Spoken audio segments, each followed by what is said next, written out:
J'espère que vous avez apprécié votre promenade avec mon illustre prédécesseur, Paul Domé. Je vous propose maintenant de laisser le 19e pour revenir au 21e siècle.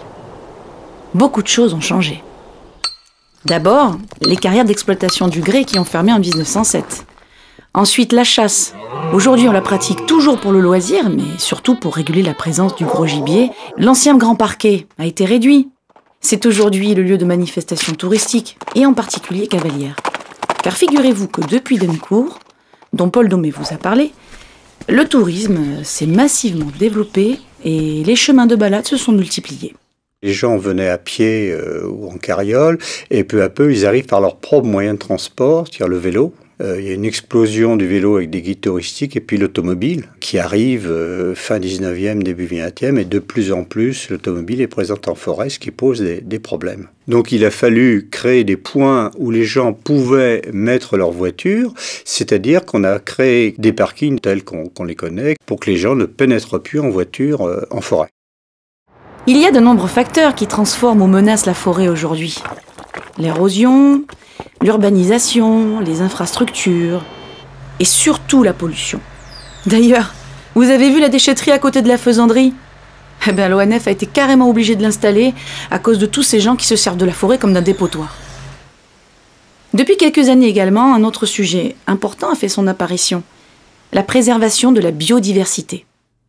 La biodiversité, on peut dire que c'est le capital, une espèce végétale animale que possède un milieu naturel. L'homme, dans un premier temps, il voit pas trop que la biodiversité, ça protège les générations qui vont venir. Lui, il est dans l'immédiat, l'homme. C'est à la fois son confort et puis les rendements agricoles. Ce qui fait que dans les plaines céréalières, c'est là où il y a le moins de biodiversité aujourd'hui. Et que la forêt, à côté, apparaît comme un des derniers refuges. Que ce soit pour la flore ou pour la faune, bon nombre d'espèces ne se reproduisent dans la région d'Île-de-France qu'à Fontainebleau. C'est important en termes de représentativité, d'une certaine biodiversité, mais aussi à une échelle plus large, au niveau européen, c'est une réserve pour des espèces. D'une façon synthétique, on peut dire que le massif de Fontainebleau constitue une réserve biologique d'importance internationale. La question environnementale est devenue majeure et elle a transformé des secteurs entiers de la forêt. Prenez les réserves artistiques, dont vous avez entendu parler sur le Mont Tussy. Eh bien, elles ont fait place au RBI, réserve biologique intégrale. Le public n'a pas le droit d'y pénétrer et la tronçonneuse non plus. La meilleure connaissance de l'environnement et de l'écologie, des espèces d'arbres en particulier, a profondément modifié notre manière de gérer la forêt. Notez que la partie boisée est plus importante qu'autrefois. Les incendies sont mieux maîtrisés, la présence du gibier est régulée, et les droits d'usage, comme le pâturage, ont été supprimés. Les enjeux évoluent, et la gestion forestière avec.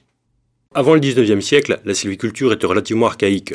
On coupait tous les arbres d'une parcelle, on les laissait repousser pendant quelques décennies, puis on revenait tous les couper.